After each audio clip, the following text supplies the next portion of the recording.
Ladies and gentlemen, coming up next to the stage, good friend of mine. Where's he at? Oh, ladies and gentlemen, coming up the stage, good friend of mine, fantastic poet, also a teacher, just in case you didn't know that. A dope person, ladies and gentlemen, Mr. Viet Mai.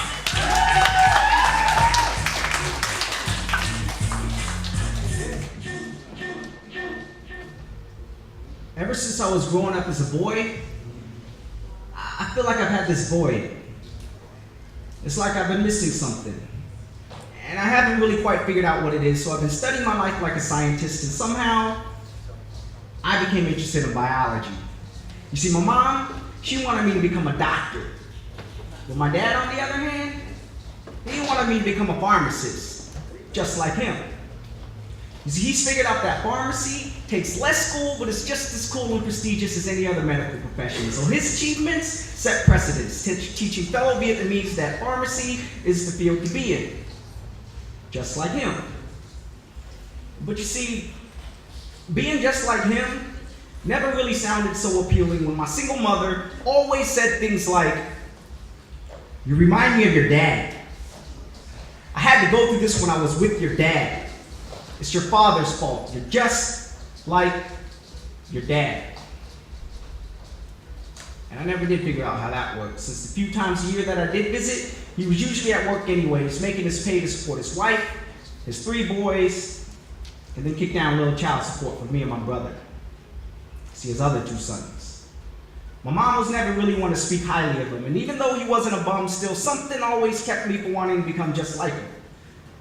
So I decided that when I grow up, I want to be a father, but not like mine, you see.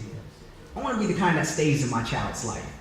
Not just sometimes a year, but 365 and a quarter, so my kids don't feel like miscalculated occasions that only happen on leap years. You see, I want to be there for my kids. You see, when I grow up, I'm going to be a daddy that gladly takes his kids to band practice, builds sports, plays hide and go seek, and tag in the house with the lights out. Until mommy, she gets mad and she says, "I told you not to throw pillows at the kids and stop playing blackout." You see, I'm gonna have to be a dad that says, "Hey, get your math out."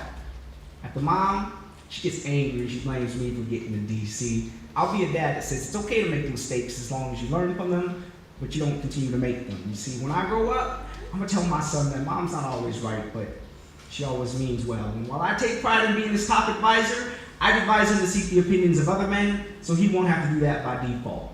And the day that she falls for a boyfriend as her father, I'm gonna tell my daughter, "Baby, look, I don't care what the boy looks like. When I meet him, you better sound right. So make sure he uses his words wisely." So when I grow up, I'm gonna spoil my kids and buy them nice things. Well, occasionally. But I'll buy the necessities, definitely. And not because of court-mandated child support, because I don't want no drama from baby's mom over expenses needed for my child's well-being. But if my child is ever being untruthful, out of line, or is just being a pain in the ass, you better believe I'm gonna make his heart hurt so bad after he realizes his actions and feels the need to bleed out his consequences with the words, "I'm sorry." I don't ever want to have to tell my kids I'm sorry. When I grow up, I'm gonna be man enough to do so when I know I owe it to them. You see, when I grow up, I'm gonna figure out how to be a full father figure. And once I work that out, I figure the shortage of positive fathers will be filled as the need for decent daddies decreases. You see, when I grow up, I'm gonna be the best dad ever so that every boy will wanna grow up to be just like me. Thank you.